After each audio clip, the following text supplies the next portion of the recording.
I can hear them. You're mostly going to be on this, right? Okay, you're live.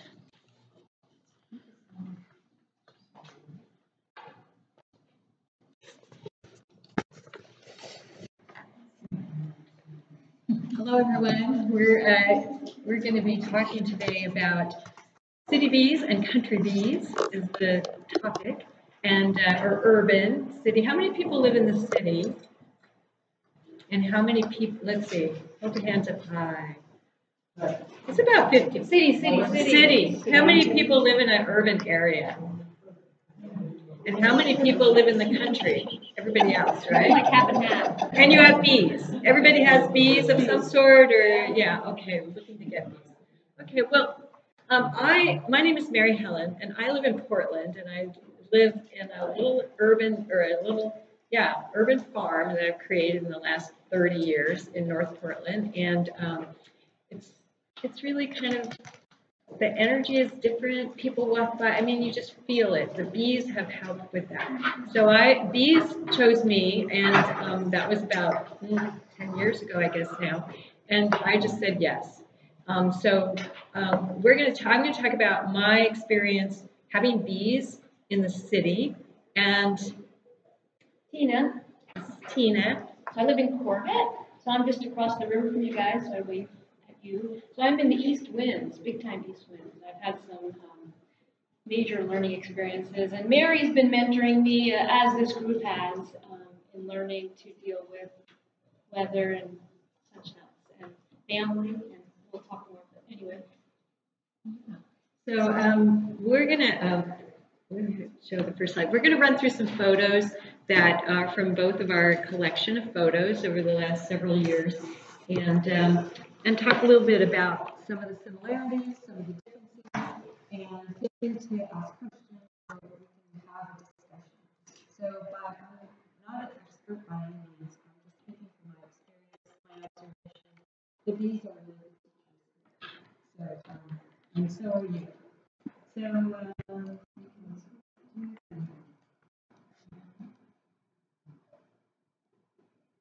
So, this is a berry garden. If you haven't been berry, like somebody said, all day berry. Berry is the go-to in our class for so many things. And talk about cutout. We were just discussing the first step of a cutout is to display down. Yeah. Because it's an educational opportunity. I mean, the bees are really great pollinators, housekeepers, and much better than me. And they really keep track of things, and you can cut it out, and then you can clean up and manipulate it. The berry is amazing with showing things that us, very foolish and farmers group, and meet so many talented people in this group. So thank you for everybody sharing. Okay, so this is.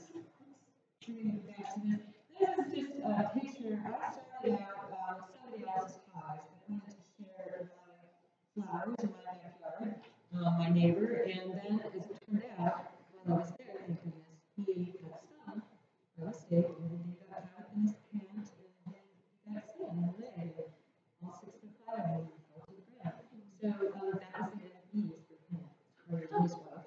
And so the bees became, just an ornament in my yard for a while, for the first year. And then those bees died, and then I felt bad because maybe they died out of luck.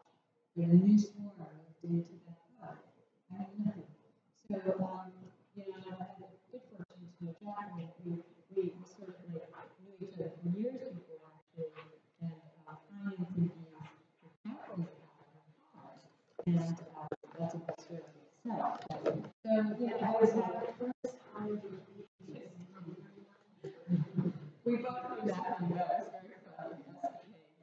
Living bees. So I just feel, I have all these examples of bees showing up in my life, and I ask for signs, and I ask for wisdom from nature, and so I said, okay, so I'll do this. And so then I started learning about bees, from the bees, from the certainly.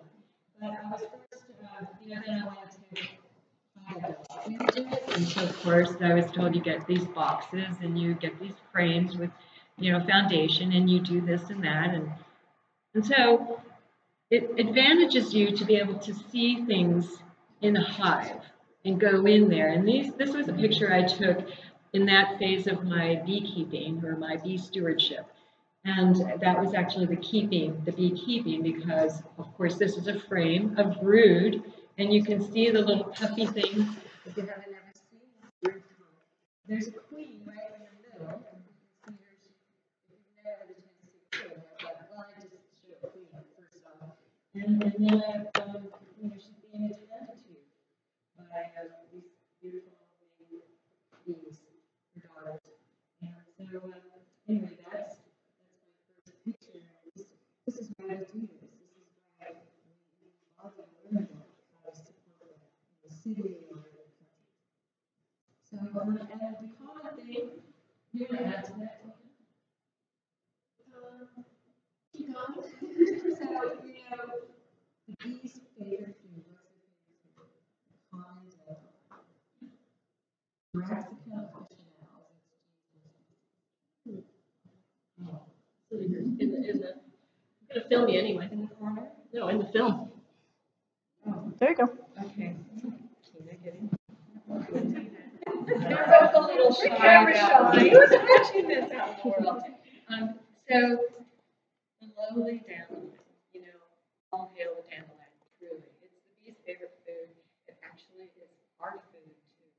In the spring, when it shows up, it's a bitter, sorry, I have an herbalist background, so I'll go on and on about plants as well. But, consider cultivating your dandelions and loving them and be an example in your neighborhood. Now, in the city, people are a little bit, knee-jerk reaction to this because we've been taught, lawns and all that. I took out my lawn 25 years ago. So people in my neighborhood come by to see what's the weird thing going on here.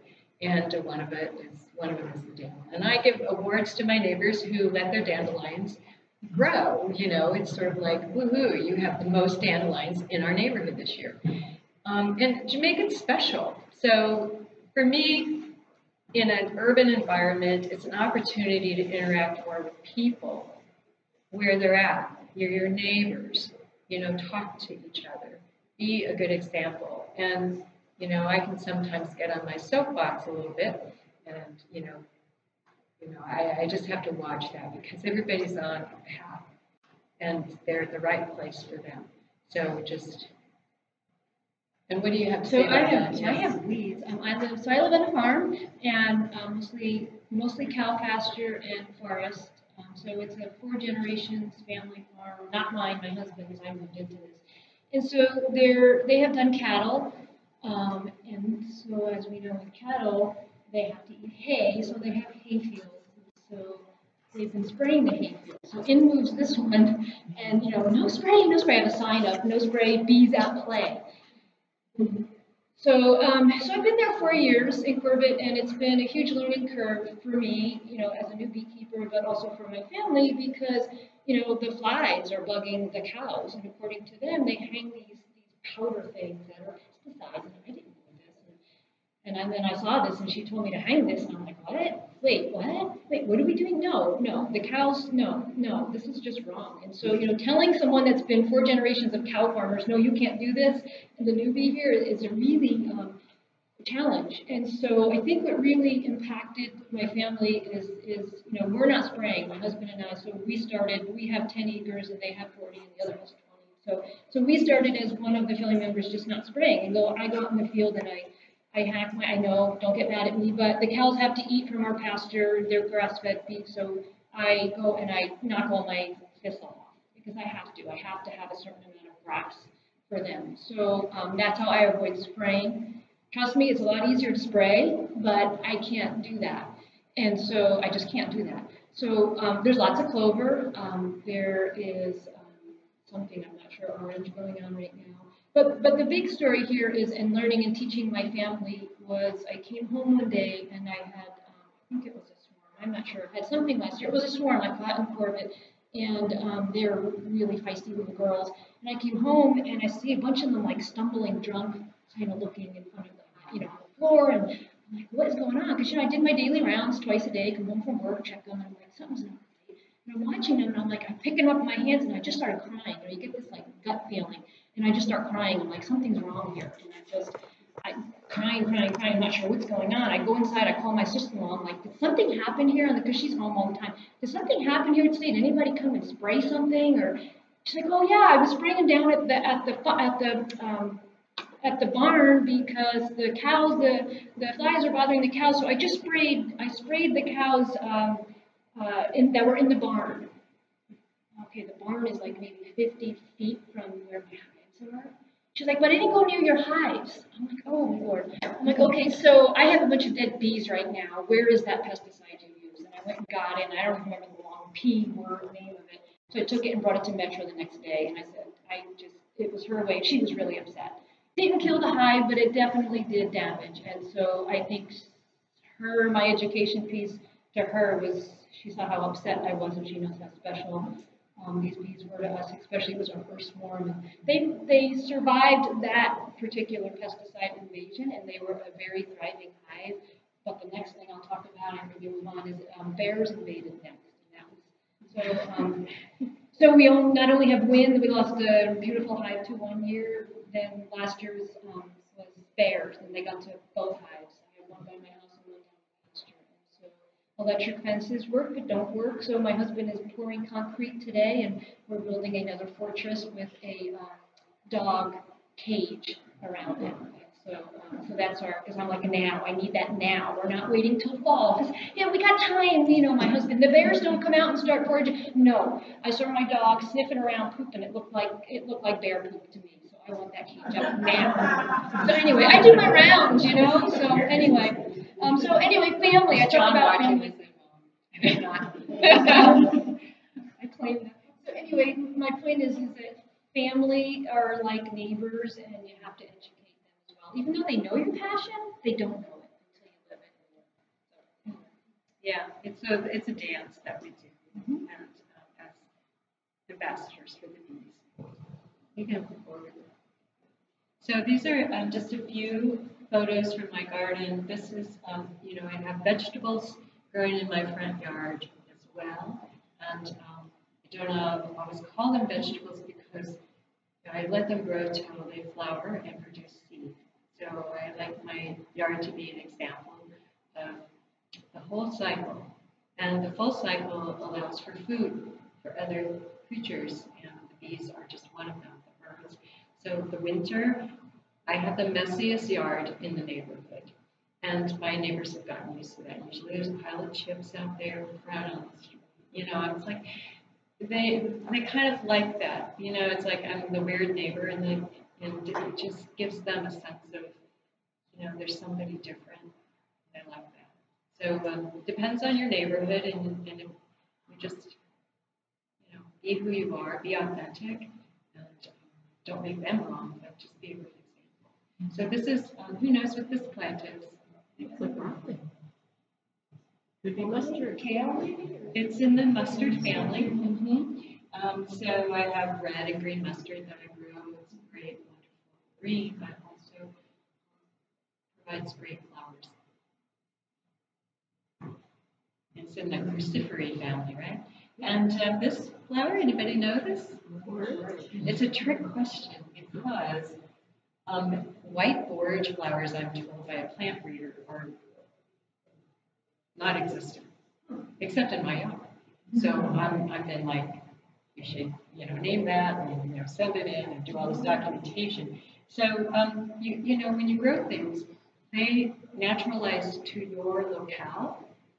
So the seeds they produce, you share with your neighbors, right? This is the old practice of farming. But you share your best seed with your neighbors because guess what? It's like having a no smoking section, right? It doesn't really work because we all share the same air, the wind pollinating, the spreading your seed, and just animals spreading seed, bees spreading things. So here we have, this white, beautiful borage, and you can advance it. Well, okay, so this is more different. Let's go back to borage soon, but who knows what this is? It's in the rose family. It's a fruiting tree. It's actually a red flesh apple. Yeah, it's pearly pink. So it has red on the inside of the apple.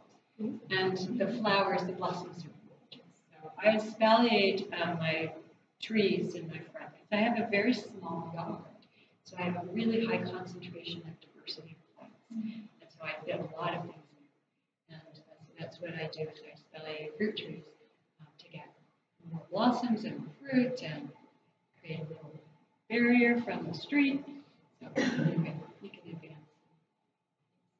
And this, you didn't know what this flower is or what family it might be in. It's a fava. So it's in the pea family. It's an excellent cover crop. Things like clover, fava beans, things that fix nitrogen from the air and allow the soil to benefit from that. So you can build your soil while you're feeding bees because they love it. And if you plant it in the fall, it will usually survive our winters. It's fairly mild. I don't know how it would be in the country. I did it in the fall, yeah. So Mary told me about fava beans last year. She's been coaching me. So I have it about this tall right now because I put it in the fall, and it's got an entire, like about the size of half this room in my old orchard because I don't know what to do with this old orchard. So I threw fava seeds, and they're huge right now. So maybe someday when it's dead, we'll cut it back to put it back into the soil. I love having friends that has acreage because I have things that I really can't grow in my yard or to the extent that you could. I mean, I'd be dangerous if I had that much land. Seriously. I'd create more work for myself than I have time. So, I have little plots of things. So fava beans are a great cover crop. When we have our seed share, or you can purchase them at a feed store. You can go online. But, these are great soil builders. They bloom early in the spring because you wintered them over. They're ready to pop in the spring. So, in the city, we get a lot of people buying plants at a nursery, right? And so, questions you want to ask them, what is the source? Are your plants clean? Is your soil clean that you grow your plants in? Neonicotinoids and other things that are hazardous to bees. You can educate yourself and then go armed with your information and awareness and maybe talk to the people at the garden center. And there are specifically places that in Portland that I go to. Cornell Farms is one of them. They refuse to use neonics, or they will let you know. And they have amazing plants on display. And then Garden Fever is the other one. Locally owned, both of them family owned, long-time Portland people. But do ask. Even at Home Depot, I asked. And what happens at Home Depot, I found out, is that companies, growers, rent space in these huge corporate stores. And so I happened to be there on a morning where this young woman who was amazing, brilliant in plant science, and she worked for this company, and she was there, nicing up their display, their plants. And so I had a great conversation with her, and she was so well aware her company doesn't use neonics. So there are specific things you can find through asking questions. And I want to encourage you, especially when you go to a big box store, to be sure and ask the manager, because I've been told many times by the floor people, oh yeah, they're fine for bees. And I go, that's not quite good enough for me because what the poisons that they use are systemic, which means every part, and it goes on and on, it's not going to wear off, it becomes part of the plant itself. And I find if I go and check with the manager, that sometimes it's yes and sometimes it's no. And I'm really glad I've checked a few times. And I know you went to a conference and you texted me back some information, North Carolina, a year ago or so, and it was extremely important to, the systemic part and the fact that it interferes with the uptake of nutrients from the soil. So it changes the plant output. So guess who else is affected? Those that eat. So bees are an indicator species for us, like canaries in the coal mine, so to speak. You said that it was supposed to be the one that is Home Depot. Do you know the name of the company that you work for that doesn't use? No, but I will research that again. Yeah, and I will go back there. And if you go early in the mornings, usually those are the times when there are people that know what they're doing because they're saying now clerks, they can't say neonicotinoid. I mean, that's a generalization, it's kind of slanderous. And, you know, it's a learning curve. How many people knew what a neonicotinoid was 10 years ago? None of us. So, so it's a lot of new things that have come up. So this is a zinnia. Everybody knows this flower probably. And so these are the typical kinds of flowers, annuals. I had, we got a message across one of our pages, talking this notion about the awareness of pesticides and neonicotinoids, plant-based things and all that. We got a message from somebody who was way out in the cosmetology industry, and they were writing and saying, do you have or know of any people who do, who have clean, pristine beeswax that isn't contaminated with pesticides? And the reason we're asking this is, we use beeswax in almost all of our cosmetics for women. And a lot of women are saying now, I don't want to put this on my face because it's got poison in it. So that may be what drives the exodus of Monsanto, is going to be women saying, I'm not putting that on my face. But the bottom of the post said, in the next 2 years, this is going to become a huge industry. Is trying to find really clean, pure beeswax, where we go to find it. And it's like, oh my gosh. So, you know, now we're recognizing that even our bee products are contaminated because of what's going into our flowers. So it starts there, and it winds up in the flowers, and it winds up in your pancake. It's like, oh my gosh. This connection of the poisons moving up the chain, and finally people going, wait a minute, now it's starting to really affect the way I do. Yeah, you get to vote with your dollar. Yes. You know, so take that vote very seriously because that's I think the statistics on that were, about 2-3 years ago, when they tested waxes just randomly from all of the United States, the average one had, my nose might be a little longer than ballpark on it, but the average wax from anybody's hive was about 50 different poisons in it. That some of them had over 100 different poisons in it. And there was only one beekeeper, Gillespie, who keeps her hives in the middle of the desert of Arizona. Yeah. Of Arizona, was the only one that had absolutely no poisons in it. But she's like, there's no one else for anything. And that's how severe it is. That's the whole idea about, again, with beekeeping, it's just non-real. Because you have no control over where your bees go.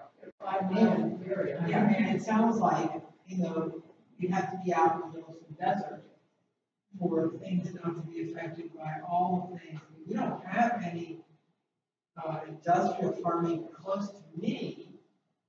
We do have we have a hay guy. But we don't have anything else. And you have neighbors. It would be really. We have neighbors, and that's it. The We have neighbors were neighbors the that, guilty ones, because the neighbors actually didn't have to take the test the farmers take about applying pesticides. The neighbors just go, like my dad used to say, it has to be safe for people, the government wouldn't allow it. Oh, that's not true. Yeah. No. I just like to say that seems to hold true for everything these days, because we're one big world and we're very interconnected. But the truth is, like you said, you're the nutty neighbor that has all the cool things and everybody expects you to do this, but people are learning. You're an example of what can happen, and it's like when you teach. You teach, and there's this ripple effect, and you don't know who it's going to affect, and how they're going to change what they do, and how they think. But it does change that, and years later, people come back to you and say, you know, you said this, and you did this, and guess what, now it was really awesome. Well, I think we have more than 3 people in this room that are, interested in doing nutty things in our neighborhood and around our farms. And statistically, it's not the first person that does the different thing that changes things. It's like the third, because it takes that many times for people to, oh, okay, I'm not going to be judged, basically, is what we're all concerned about. And I think we're moving through that concern in lieu of, exercising our rights to do the right thing, ethically, consciously, health-wise. I will say that, it concerns me when there is a lot of interest in things like the products that the bees make, and if we start seeing them as little producers for us, as industrial workers, livestock, and that is why things like the box hive came about. It's really easy to inspect, it's easy to harvest, it's easy to move, it's all these things that make it easier for the humans, but in the end, we suffer. So that's my shtick on that. So when I noticed when herbs become of interest, like 20 years ago, people didn't know how to pronounce echinacea, and now everybody does, right? And so, the wild echinacea is really impacted by that. So things that grow in the wild. So there's a place for us to develop domestic use supported, how do we consciously do this?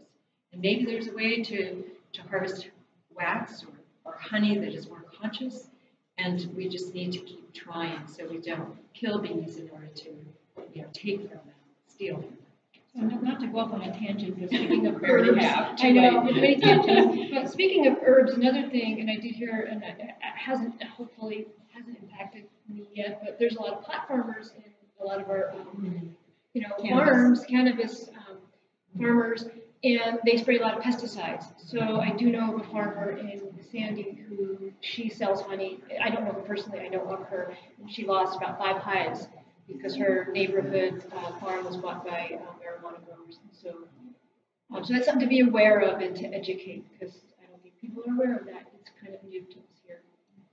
You had a question? Okay, I'm going to try to make it short. No one else can, but we need to watch out. My background is in customer service, and I've been fighting for our 30 years since I was born.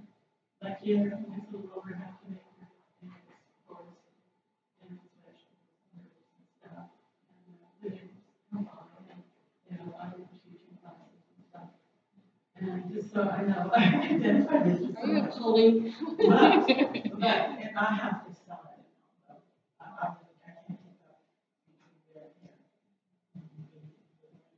But what happened to me, I was going to sell it 6 months ago, and my long-term person talked me into reading it. The next thing I knew, because of my toxic waste background, he brought in a Superfund sign into the public domain.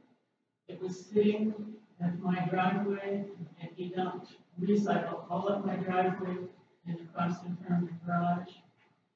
And it took me 4 months to evict him, which is illegal. There's only laws do not allow recycle in a residential area.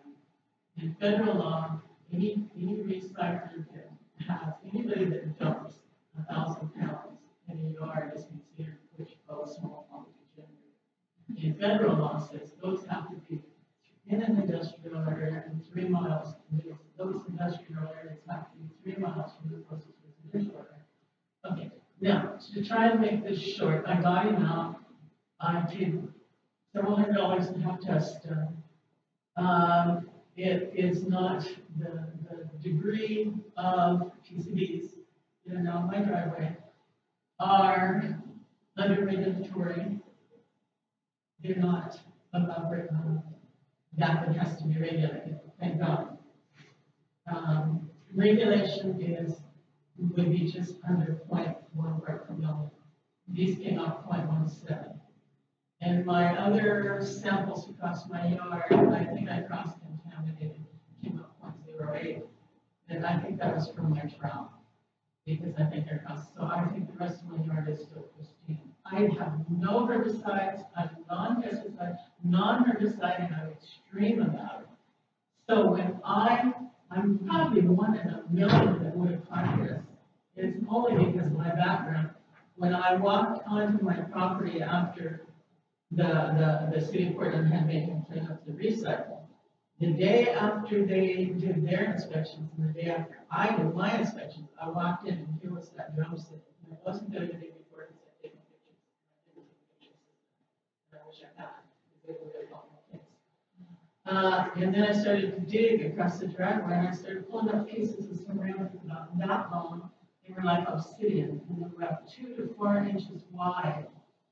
And it took me about 13 days to put this drum together. See, they're pink with orange tan, and they come from 1929 to 1979. And they come from Michigan. They were dumping PCBs, which were 100% PCBs, into your lakes. And they just started dumping in 2017 because they never figured it out. And they're sending it back to the West Coast to Superfund sites again. These Superfund sites are fenced. They're not what you would think with these big guarded areas. It's these, this safety law was put through in 1979, but we as a federal agency did not build our facility to even handle it until 1992. So you got all these things, all these So people. excuse me, Peter, but you know, where we can go with that as common citizens. I mean, none of us probably have the background you have, but I just want to just say we can know our neighbors, Exactly. and observe and ask questions, and you know, be an observer, and you know, have some solidarity as much as possible.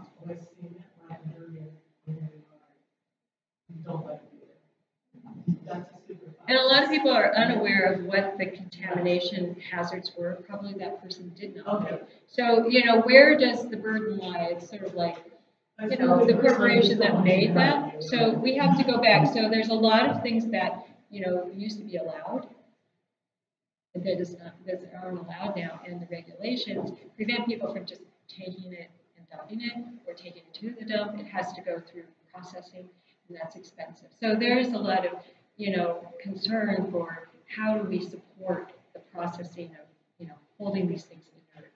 I don't know the answer, but maybe somebody with your background can help. Right. And the process is hard. But what I want to alert you to is if you see a drum like that, if there's no one else who would contact, even people I worked with, I used to catch a lot of things.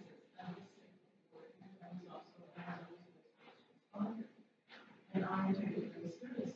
So I thought things that were thinking about killing people. And sometimes it was just a little difference on an item where you had a toxin that could kill people. Well, thank you for sharing that. Thank you for sharing that and bringing that to our attention. And thank you for doing the work you're doing. And I hope you're not retired, for, you know, for the sake of the community. And yeah. Okay, thank you. And each one of us has, you know, a piece of the puzzle, you know, to find the solution. And we're going to look at flowers again. How's that? So, yeah, so the more common appearance of forage, and I just love the fuzziness of it. So, and just to, you know, the art of these bees, and just, I just find it very, how many people, everybody has bees, or they have a place they can watch bees. Oh, it's the best therapy in the world, right? And I have that background, you know, as a counselor, and it's like, hey, just, you know, let the garden heal you, let the bees heal you. So eco-psychology is a real thing. So the bees invented healing. It happens in my art. I'm going to add anything that we have. Oh, we keep moving. Okay, that's fine. Keep going.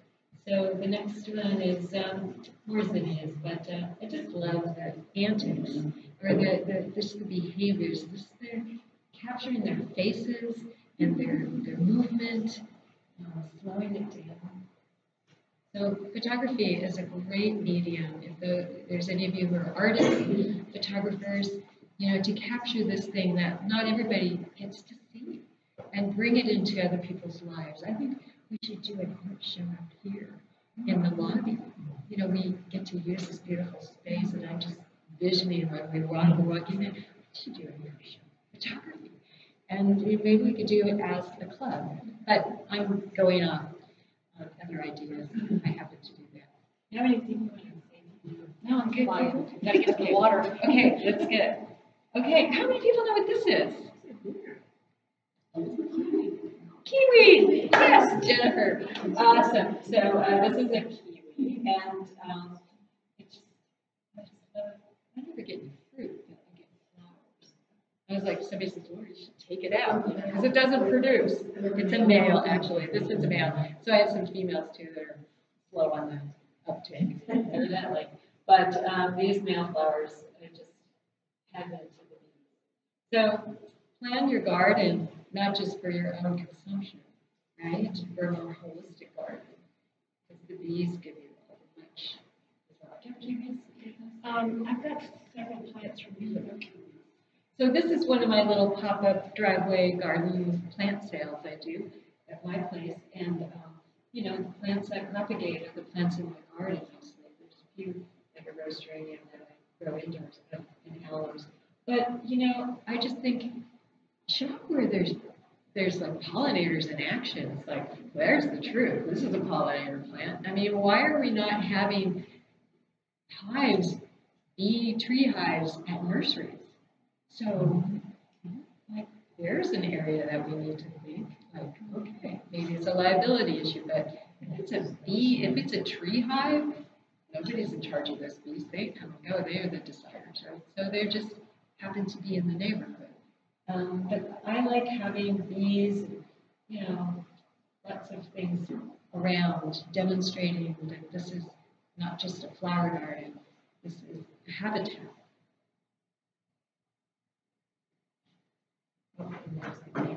So the borage is so exciting. Borage was used for bereavement, actually, and Socrates and Pliny called it the herb of courage. And it was prescribed often for widows and widowers in those days. And so consider that. Flowers, they just bring joy just looking at them. But the flowers are edible, the leaves are edible, they're a little fuzzy, but you make tea. Consider it the herb of courage. And if you need borage, if you talk to anybody that has borage, it seeds itself really well. It's really great to grow in strawberries. Yes. So, and this, of course, everybody knows what this is. How many bees can fit in a squash blossom? Seriously. They're having a good time in there. Sharing. Bees teach that as well. Bees teach sharing. And again, these are plants that cross over city, country. And of course, you have different predators. In the city, I have human predators. Trust me, I grow things in my front yard. I have human predators, but there's a gift there that happens, so anyway, and I have, there's common ones in the city, squirrels, possums, and raccoons, because we create a habitat for them. Because what do? Feed animals outside, our pets, or or sloppy with our chicken feed or the herb food, and so anyway, we share. We have urban well, but we control their predators. Like there are no coyotes or fox that we allow. So you have to think about the balance. Coyotes in the country. Coyotes are there, you guys. Yeah, actually, I had one running down the sidewalk last night.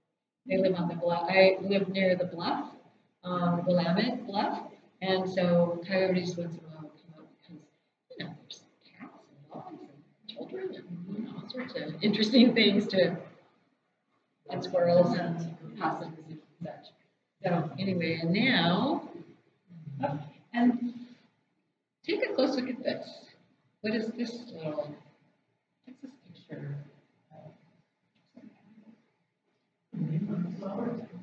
Is it what kind of bee is this?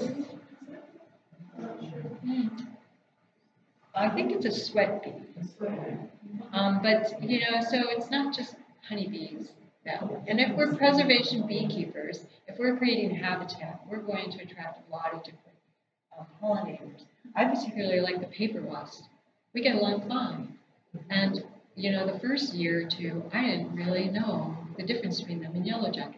I didn't know until I really took a closer look and did a little research. So we can educate people about the differences in beneficial wasps, pollinators, beneficial pollinators, and those darn yellowjackets that we all like. You know, they're up there with fleas and mosquitoes, right? So anyway, but I'm sure somebody loves yellowjackets out there, so sorry for the slanderous statement. A sweat bee, so be aware of, yeah, and other little amazing pollinators. Anybody see any of these? How many bumblebees are in this picture? Yeah. So 2 different species of bumblebee. You see 3? Is there one hiding? One there. 2. Is there one over on the right? Oh, maybe. Or the yellow. I think that's just the yellow here. Oh, maybe 4. So they share well. They get along well. I've noticed that the paper wasps actually prey upon yellowjackets. Yes, or they dissuade them from coming in the yard somehow. Maybe they're just, you know, their nests or something dissuade them, their pheromone. But they get along great with all the other bees that I know. So they get to live in that birdhouse if that's where they want to live. So these are the cutest little bumblebees. Everybody have bumblebees in their garden? Okay, great. And they deserve to be. This is just to see if you're paying attention. We get these little guys too, and they are pollinators. Yes, and they're having a little action there. Okay. This is an interesting slide. Has anybody been to the Vatican? Talk about city bees. Now this is a country, right? The Vatican is city bees, its own country. But I was at the Vatican years ago, and it was before I even knew about keeping bees or having, you know, awareness of bees. But I was so attracted to the side chapel. So the Vatican, St. Peter's Cathedral, is this huge, enormous, amazing building that houses all these little side chapels where priests from all over the world come to say a mass, and it's their like Mecca. So this side chapel just drew me into it. And then I started looking closer. There are honeybees in this side chapel. And I've tried to research and find the name of it or its identity. But if you go to the Vatican, if you go to the St. Peter's Cathedral, if anybody knows anything about this architecturally or art, you know anything about it? You ever heard of this? It is amazing. So we have a little beekeeper chapel at St. Peter's.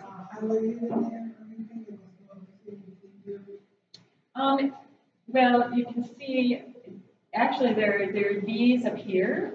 Well, there's angelic, but there's like bees that are, it's hard to see them. Is this in here? Yeah, there's bees that is in the artwork. And, I mean, those chapels are all artwork. So, just, you know, talking about city bees and representation in our culture that is, you know, so ancient. The bee is really cited as prosperity, fertility. Did you say that priests from different parts of the world use those chapels?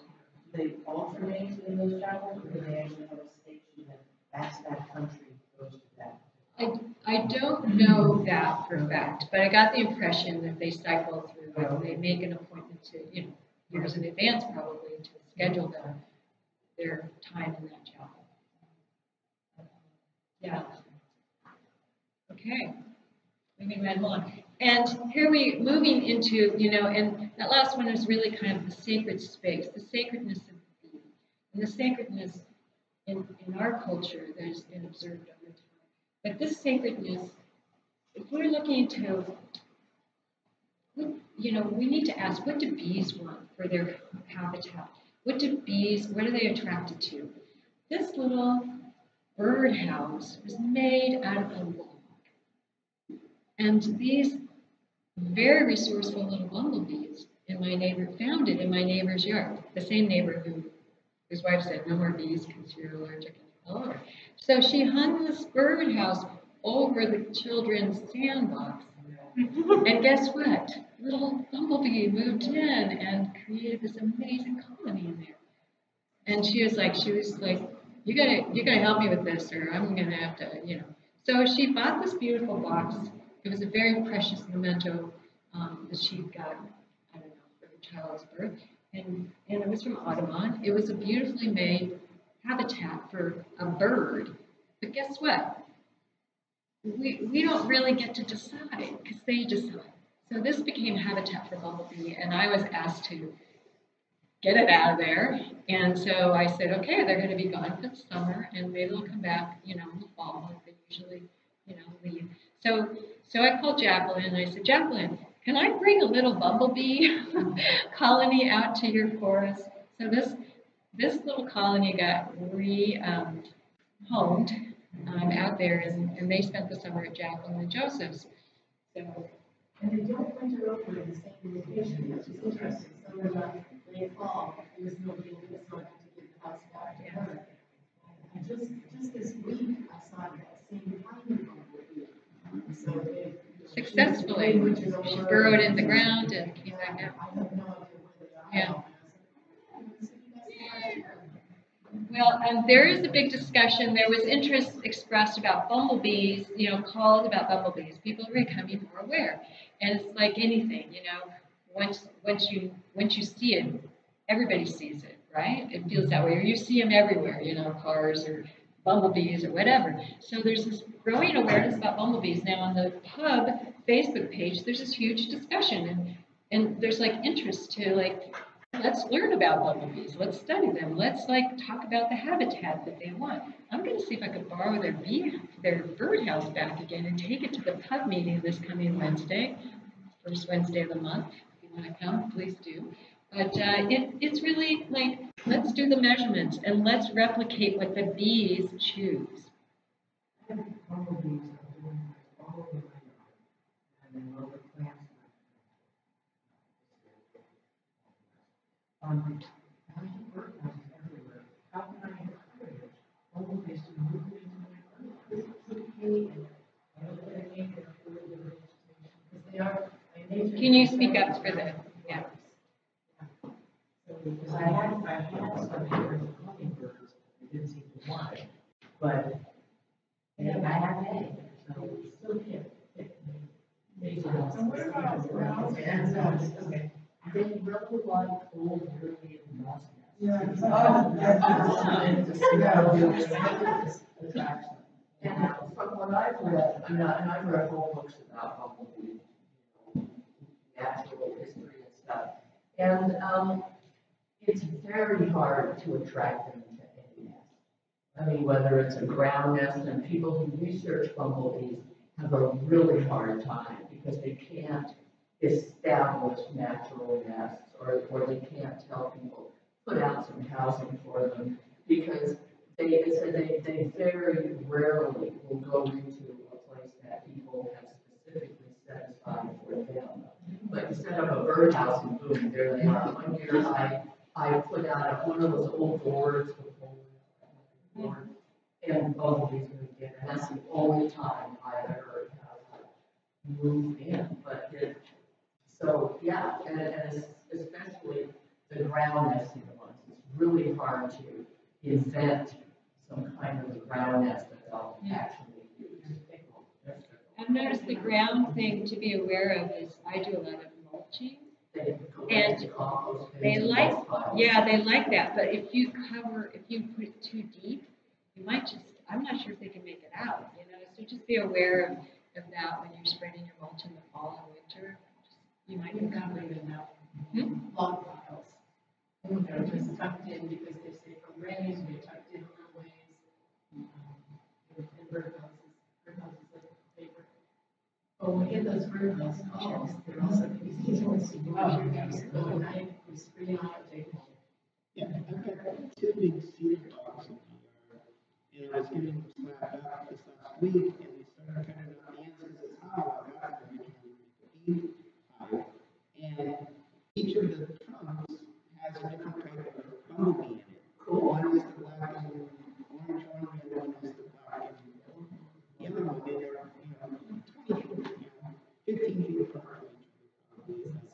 like chainsaws.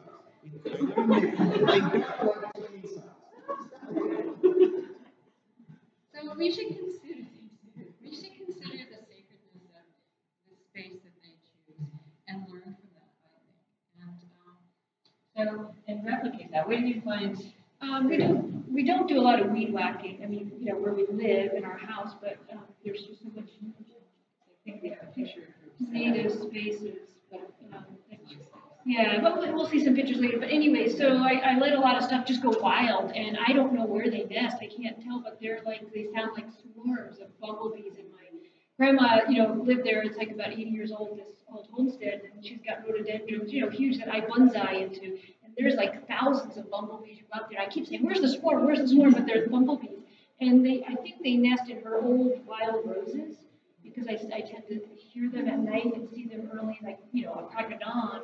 I see them coming out of their roses, and it's just pasture, so I don't do anything. That's the nice thing about country, is there's usually more space for potential habitat. And do nothing is probably the best policy when you're in that natural setting. Do less. This is my setting. This looks out into my backyard. And I like sunflowers. Anybody else like sunflowers? So anyway, this was actually the beginnings. Well, I was still doing the beekeeper, you know, check them and do all that stuff in the boxes. And I modified those. But it's putting them a little too close, perhaps. But lots of available forage and water. We'll see in a bit. And for me, you know, we're part of the garden too. So it has to be inspiring and has to be within your capability of, you know, keeping it, you know, the way you want it and whatever. So we're part of the scenario.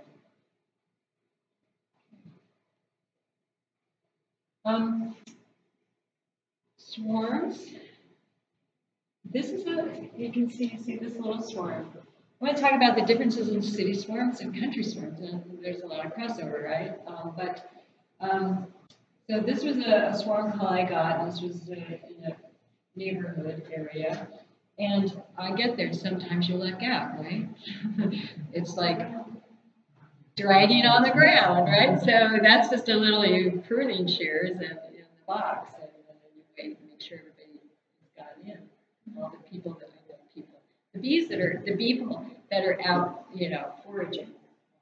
I always wait until the end. No bee left behind. So anyway, swarms in the city usually are somebody that you've talked to knows that you keep bees, and they call you, or they call a swarm line. You know, they need some resources. Otherwise, they might call an exterminator or hose it down. I've had people try to do that. So, yeah, just some examples, and then the next week, the same place. Here's another one, right? They were a little higher up, but I was like, "You've got a bee tree in the neighborhood. They're pumping out some swarms. You know, this is a good location." So that was another thing. There are bee trees in the city, and bees can be very subtle, unless they're doing the swarm thing, and then it's a big party. But they can be very subtle, and so people don't always know they have a bee tree. And some people can be persuaded into just allowing, or they just love to have the bees. So it might be a rotted out tree, you know, if it's dead, or it might be a living tree which was the case for this colony. How many generations, how many years of surviving winters in our climate did these bees' DNA have? So this is the question that I know most people that keep bees here, you know, when it comes to winter survival and, you know, why the big colony collapse. Well, some of it is that we don't have strong DNA for bees for our locale. So, and sometimes you're not so lucky, right? This is like 20 feet up in a ginkgo tree. And I borrowed my old friend Brian Lacey's bee vac, you know, and I'm out there with a bucket and a bee vac, my first experience using that tool. And my neighbor's orchard ladder that he had. So you just get resourceful. And there was a bee tree also. And it was the swarm call came in and it says, 0 miles south of your house. It's computer generated. You kind of, was it my bees? No, it wasn't. There was a bee tree. And this woman knew it. It was really interesting. People don't understand the protocol for, collecting swarms sometimes. And she's like, oh, can my friend have this swarm? I'm like, where were your friend? I was doing all the work. So you kind of have to let's have her come over to my house. So you just kind of, you get a little protective of not just your efforts, but the bees' survival. So you put that effort in not just for your, sell the bees kind of thing, sell this colony, but it's like you want them to survive. Should we tell about your Portland bees that came up? Live and learn. I made all the mistakes, so if you want to know, I can tell you all my mistakes. Oh, here's another swarm. Everybody knows Tim probably. And Tim's a good friend. And I was picking up. I'm sorry to interrupt. Yeah. But I was picking somebody from the airport. I'm on the drive, and I'm like, checking it, and it said, of course, Tim calls him. Hey, my bees just swarmed. My neighbors called. Do you want to come over and help? So I get there, and we just all work together. It was very fun. But, so handling bees, and there are people that have done a lot more of handling bees, swarming bees, that are here in the room that can speak to this. But it was just such a beautiful swarm. I mean, look at that. And that smile says it all. So, yeah. So swarming isn't a dangerous thing. That's the other message that you can spread is, learn for yourself. And not everybody's going to handle swarms. I certainly don't usually. I suit up, but I'm getting more to doing barehanded handling for sure. Because they're really not defending any turf, right? They're just out looking for the next place. So anyway, but swarming, just, having the experience of swarming or having the different philosophy about swarming where they're not trying to find something to sting, and that's why they're swarming. And this was a swarm. I'll do the beginning of this one. This is a swarm. Actually, now it's a Tina's swarm, and pretty in pink. This was the perfect swarm. Can you point to the swarm? The swarm is right here. Okay. It's the little dark clump in my neighbor's ornamental cherry tree. Now, after collecting this swarm, well, first of all, I was like, hey, Barry, what are you doing? So, you find buddies, you find bee buddies, you ask for help, with things like this. This was out of my reach. And so I needed, hive mind. So we hey, let's figure this out. So what do you think we did? Climb up on the roof. Climbed up on the roof. It's further away than it looks. On a very long pole. Guess what we attached to that long pole? The Home Depot orange bucket. Yes. All hail the bucket. So, on a little chain, and, so it had some flexibility, and, so I'm like, okay, it's a steep pitch, and we're up there, and, Barry shows up in Birkenstocks. No protective wear.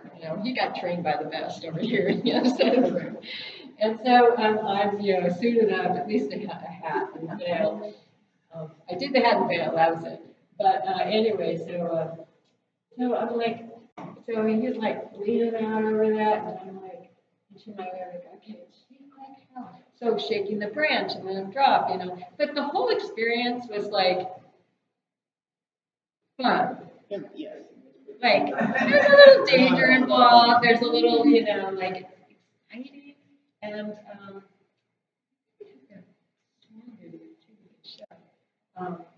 a different swarm. So we gathered these bees up and in a bucket, and how do you know you have the queen? Guess what? They stay in the bucket. You stay on the roof, you wait, and they all lined up on the rim of the bucket with their butts in the air, fanning. And so then, we went down. Well, not everybody got the memo that the queen is in the bucket yet, right? They're up in the tree. So guess what happened once that memo happened? We're down, loading these bees, letting them load themselves into the hive box that we had for them. And all at once, it was just this aerial display. So, you know, swarms are really fun, exciting things, and, you know, it's a learning curve, right? So there are the girls that are at my house, you know, the girls that are the country girls. Because what I did was I moved them to where the spot that I had available right then, which is not the spot that I'm going to have them. So of course, you move them 5 inches, less than 5 inches, or more than 5 miles, or they, you know, have trouble figuring out their GPS. And let's see the next. Okay. Let me show that swarm video. Oh, we'll go back to that. Well, I'll just say, so what's going on is friendships being made and support, you know, peoples working together, bee buddies, bee babes, whatever you want to call yourselves. Okay, so this was a previous swarm, last year's swarm, a swarm from last year, which ended up at the neighbor's house. They have their favorite yard. This is in my backyard. People would say, no, run away from the swarm, run. But you go towards the swarm. Standing in a swarm. How many people have had the privilege of standing in the energy? Oh my God. It was exhilarating. So that was the, we'll start with the back to the. Thank you, Barry, for being our technology wizard. Oops.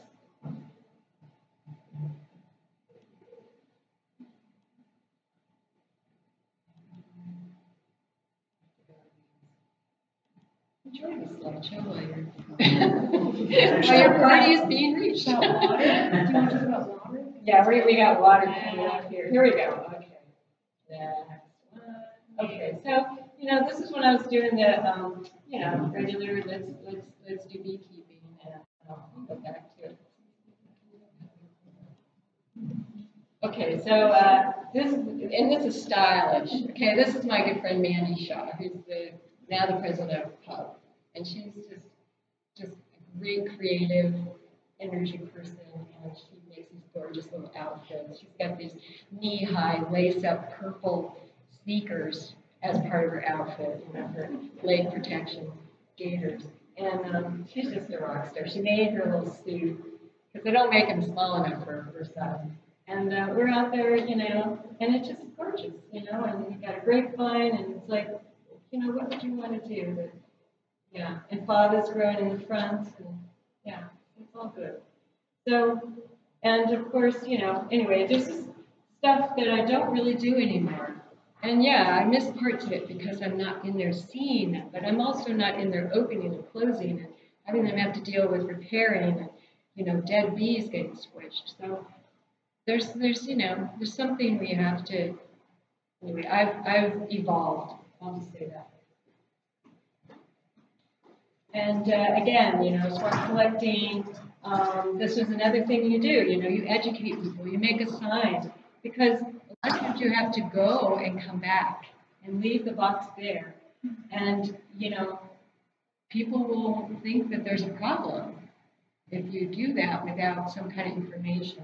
So, you know, live honeybee swarm rescue in progress. Please stay back, call, and a phone number, okay, with questions. And, you know, so this was just another great opportunity to educate and, you know, build awareness with swarm, you know, collecting swarms. And now back to the naturalized swarms, right? The bees choose trees or buildings that they have protection in. Why? Well, great insulation, thick walls. And so, you know, and then you get friends to help, or you get husbands of friends to help in this case. So these are, you know, well, there's Barry. What do you know? Barry shows up on all of these wonderful events. And this is Jacqueline's husband, Joseph, and Van, who is an amazing arborist, and I'm hoping he'll come sometime and talk about his experience with bees and trees. And he actually helped me get this. This was a maple tree that was hollowed out, and they he was working on cutting it down and shipping it, and I got him to deliver chips to my house, and then I said, hey, what about that stump? He goes, it's 4 feet tall. And he says, oh, they're going to yank it out with a whatever. And I said, well, can I have it? And he's like, for what? And I explained to him, and he was into it. So it's like, now he's a supporter of habitat hives. And he might even like make some. Actually, Barry hired him to come out and help him with his stuff. So we're building this amazing network of people from all different, like you have a background in toxic waste, and you know, everybody has a background. Jen flies helicopters. You know, we're going to need all of us. And so,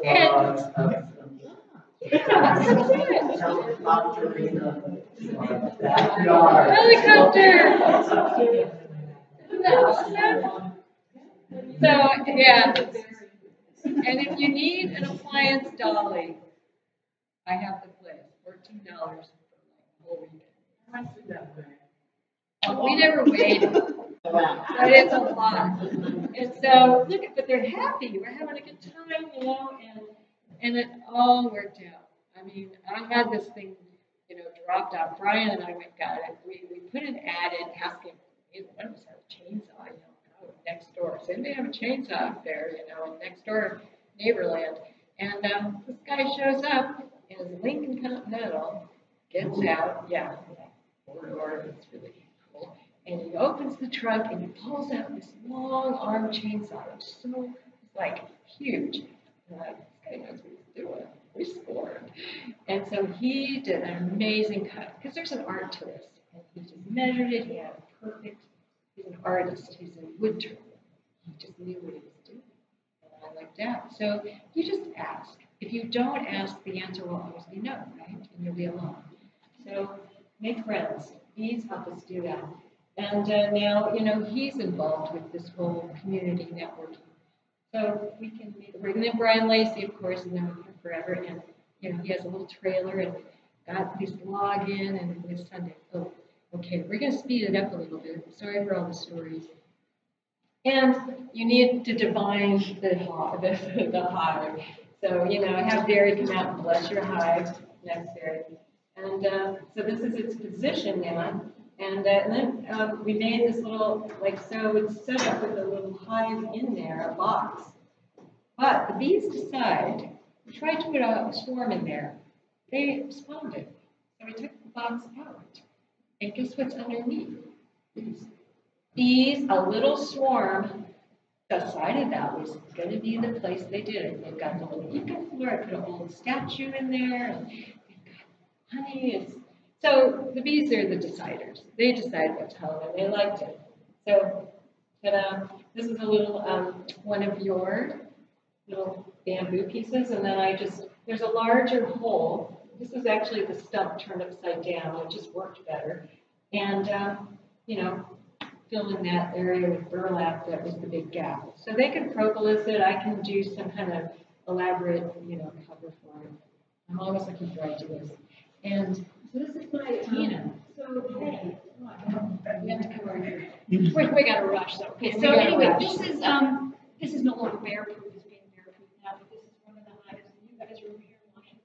So we get the east winds up here, and this was up to here. But after the first year, we lost everything to wind. With everything, even though we thought it was cement blocks and everything on it. Cement doesn't work in 80-mile-an-hour winds. And this is some water. We will talk about water more. So there's lots of water burn bats in our yard that are just covered with muck and hay. You want to get to water. Okay, well, we'll keep going. Information booth, opportunities to go to the grocery store and stand in the produce section and teach people about bees. You know, in the city, there are these things, everybody can do it, wherever you live. And I have an information booth on the purple strip in front of my house for gardens and bees. And the watering. Okay, so keeping with the sacredness of the whole thing. So this is a biofiltered pond that I created years ago, and it comes out, there's watercress, you know, it's used by many species.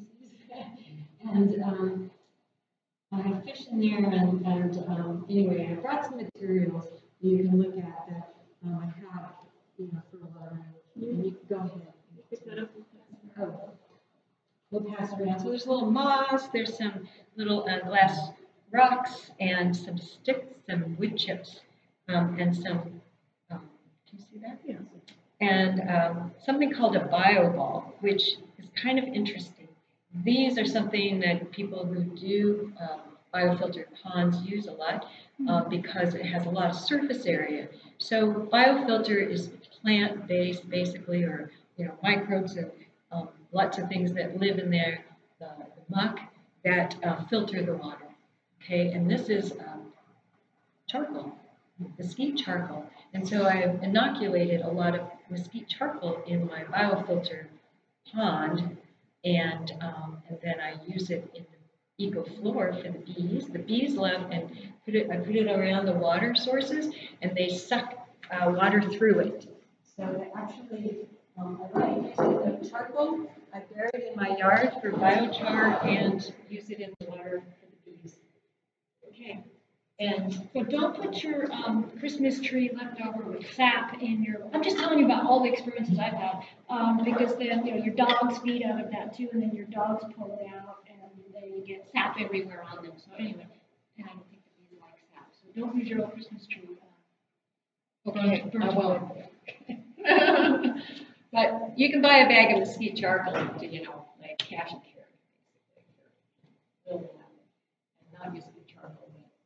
So this is some of the vegetation cover. They like having a little dappled sun in there, so it's not extremely hot. But this is duckweed. It has very feathery roots that dangle down in the water that help with filtration.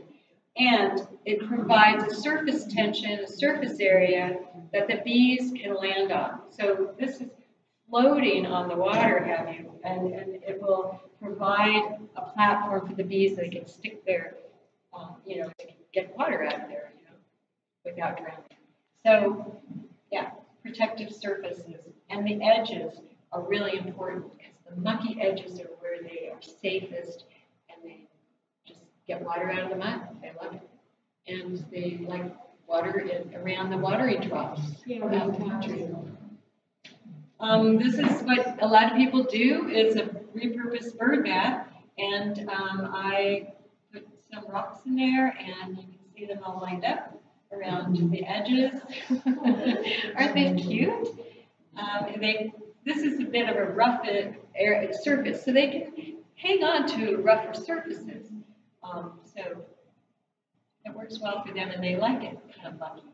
That's a little on the clean side there, that there's enough algae at the bottom. I think they get minerals and they get nutrients from the muckiness, the stuff that we consider unsanitary. They actually use it and use it. I have a bird that leaks. Is there anything to be able to coat that or seal that would be harmful? I have this one leaks too. I just keep refilling it. And the other thing I've considered is drying it, taking everything out, and actually maybe brushing. Somebody suggested like diatomaceous earth. I don't know if that would hurt them. Clay. Brush clay in there. Just push it down to where the track is, and it probably Build will it. save itself. You may have to do it twice. Unfiltered, unscented clay calendar is made with veterinary clay. And you can actually make entire ponds out of calendar. Because that stuff, when you get it wet, it gets real slippery. And you can squish it in. And I see whole blogs discussing about making duck ponds out of bags and bags. You have to look at the stuff that doesn't have other stuff in it. Because a lot of it is scented and stuff like that. But if you just use bentonite clay, you could do it too. Yeah, but the neat thing about the bentonite clay I like is powdered. The neat thing about the caplin is it's in those little chunks. So there's some stability to it when it gets wet. But you would just have to read the ingredients. Yeah, that seems like a great surface. And Well, that's one of our straw. Wanderers, right? Wanderers, yeah, they like that, so they like to go underneath, and there's spiders in it too. And I think the next one shows my own bird bath. Maybe, no, well, that's just a stone, that's the, I had stuff in there. Well, this just shows, available water catchments around. And the dogs love it, and I have seen bees in there, not like last year when we had bees up there, the bees are down below now, but the dogs are in it, and the birds are in it, so it's a community bath. But the next one I wanted to show, I hope it's not. The broken, yeah. Oh, it's okay. There's a broken bird bath, so I just took it and put it on the floor next to the other white one and filled it with straw and mud. They seem to love that one because it's very protected and it's on the ground. So you could just put it on the ground. It still works. It still holds water. So this is kind of just a fun one that I just happened across this, and Jacqueline put a caption under it once. You can tell your caption. Oh, it's something. I mean, it's just like this is how they made the pyramids. But it, I just like, heave ho, girls. We're all working together. All of us are working together. We got the workers. We got somebody calling out the shots. A little more to the left, a little more to the right. We all work together, and they're obviously getting drinks out of this, but this one championed it on top. So we can do it as a team. And remember, when you were a child, make a wish and blow. Dandelions will come up everywhere. So hold on to those dreams. Thank you. I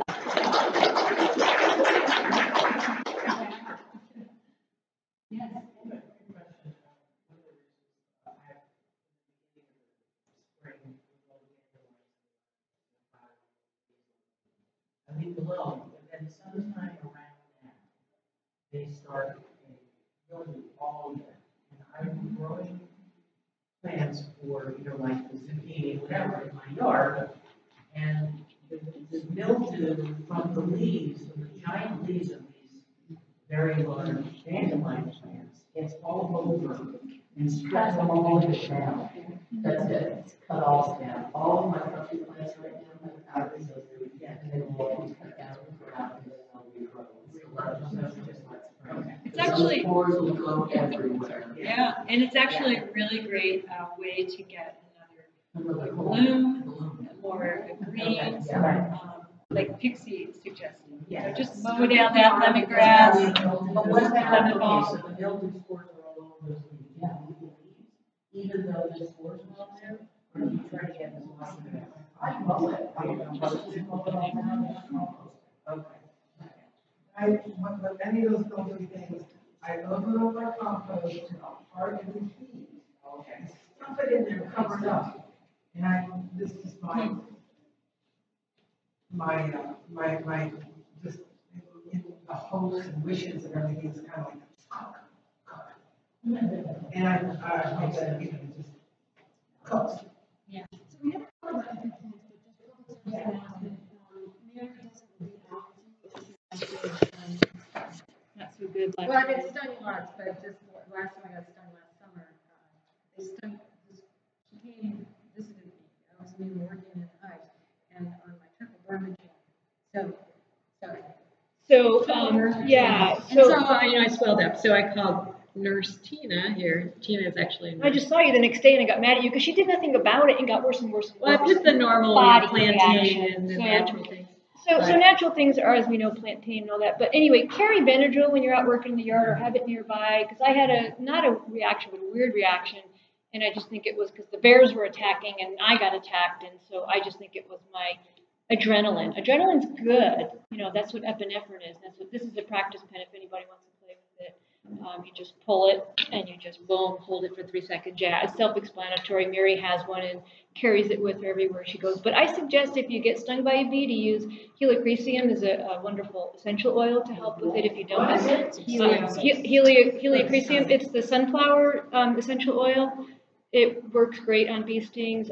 Baking soda and water. Obviously, if you have a credit card, get the stinger out. We all know all this stuff. It's nothing. But carry Benadryl. The Apis Yes, drops or capsules under your tongue. So always try natural first, but I still carry Benadryl with me, and I suggest, as we're all experimenting, to carry Benadryl. And if you do have a reaction that's more than just localized, it always gets worse the second day because of histamine in the bloodstream, is to go to your doctor the next day and carry an EpiPen just as a backup. You don't have to ever use it, hopefully, but you never know. So public service announcement. Yeah, and Take care we of can yourself. demonstrate this. If anybody wants to try this, you want to demonstrate it? Or Oh, shall I? it's really simple. Just So you just take this off and. tell you. Oh, okay, all right. So hold it 1, 2, 3. Yes, on your thigh. On the side. Big muscle is your quadricep. You don't want to do your butt, that hurts. But anyway, big muscle. Boom, hold it for 3 seconds. It'll go through, jeans or whatever you're wearing, but hold it for 3 seconds and then pull it out. And then, call. Go to the emergency room. I carry both, it's topical, and I don't usually take the pills because Benadryl I just, it just makes me go to sleep. So the topical is really helpful for slowing down, and for me, it just depends on the bite. Because a lot of them just don't get me, but some of my mouths are plus my body are just going to do a bad reaction. So I just squish it on there. So that's another thing that sort of slows down the reaction. Well, I don't know, has anybody else used an EpiPen? Has anybody used one? Yeah, it's good to have. I haven't used one yet because I haven't been stung. But I talked to a pharmacist and she said the most important thing is, if you start feeling a closing down in your respiratory, if it's affecting your respiratory, but also it will help with, the swelling and the reaction, the histamine, if you wanted to use it. But I'd probably only use it if I had life or death. It's very expensive, and if you have coverage, if the expiration date, actually they're good beyond that, according to this pharmacist. And so, it's good to share. So there's one there if somebody needs one, is what I. Is EpiPen a one-time shot? Yes. Yeah. I got stung the first time 2 weeks ago, and I got stung in the face, and I started closing up, but it didn't close up all the way. I just sat there and waited. And I had the EpiPen, but I didn't use it because it stopped. But so it's not necessarily going to happen and immediately you can't breathe. I noticed that it was a problem because I have asthma, but it just stopped and then I just let it subside. And you got help? No, I just waited. So adrenaline's a good thing, your natural adrenaline. Like if something happens, you get excited. I had inhaled bear spray by accident once and I stopped, so it totally occluded and I stopped breathing. And I was out in the woods and I was snowshoeing and a couple had just started off down the trail. And so I had my cell phone, but when I call 911 in Corbett, I get Washington. So I'm like, all right, it's useless. I can't talk. I can't breathe. And I'm completely occluded here. So I started running down the trail and the guy heard me. And I think my adrenaline of knowing I'm going to just pass out and hopefully breathe or not. And he heard me and he turned around. And by then my adrenaline, it might have been maybe 30 seconds I couldn't breathe, but it's enough to scare the bejesus out of me that I was going to die. He heard me and turned around. So anyway, adrenaline is a good thing. So that's your adrenaline probably kicked in and that helps you to If you were trying to send in one, you have an eyebrow for,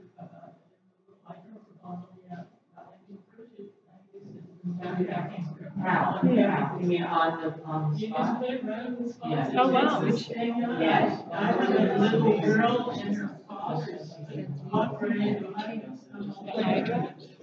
Gang, I'm going to, you can stay and talk as long as you want. But one of the things I wanted to announce for next month, do not miss this, details forthcoming. We're gonna, in July, which it's gonna be up in July 7th or something, we're gonna have a bee party up at Jen's place. She has acreage and a pond and sturgeon and bees and ducks and everything. And we had gone up there and used her place to do our first skep building workshop. And so we thought July's a good time. We need to get some good bee energy going. So be friends and family. Who in here bought my book when it first came out? It had a black cover. It doesn't have this. I have it on Nook. Okay, but doesn't have this one? Doesn't have the book. Okay, well, I bought them and they're $15. You can buy one new. But I have a slightly damaged one that got a little water damage on it. So who has a birthday in June in that group? Anybody? Okay, are one of you four in May? July. Oh. Oh. I got super sad that the pretty book came out. Is there any difference with this one? Just different cover? No, it's different. They very totally read it. Yeah, So I what year understand did that. you did it? I got it on Who Nook. edited it? Sounds true. It went to a larger press, so they redid it all. And I need to sit down and read it. They reorganized it completely. It's very different. Recorded book, it's fabulous. At first, it annoyed me. You know, Vida was talking, she sounded like a really fast-talking housewife on speed or something. I mean, that was all my judgment coming out. And then I just sat with it for a little bit and pushed through. And then I was like, it's Jacqueline. Oh, and now I can hear what she's saying. But it was just an odd reaction. Oh, Robin. Well, Robin does the BuzzBee. Yes. Yeah. But I way suggest that I recorded thing. My reading ability, or not reading, my patience with myself with reading is like zero. So I do a lot of my books on recording. And anyway, I'm just saying. And that's is that the new book? Yeah, okay. Yeah, everything's in new book. The original one, the black covered one, only was out for like 4 months. So all of you who are like first responders on that, thank you so much. And everybody else has this one. So the black one's collected then? Yeah, first edition. All right. So thank you all for coming. Please be here in August, and I will send out a big email with Jennifer's information and how to get there in time. Yeah.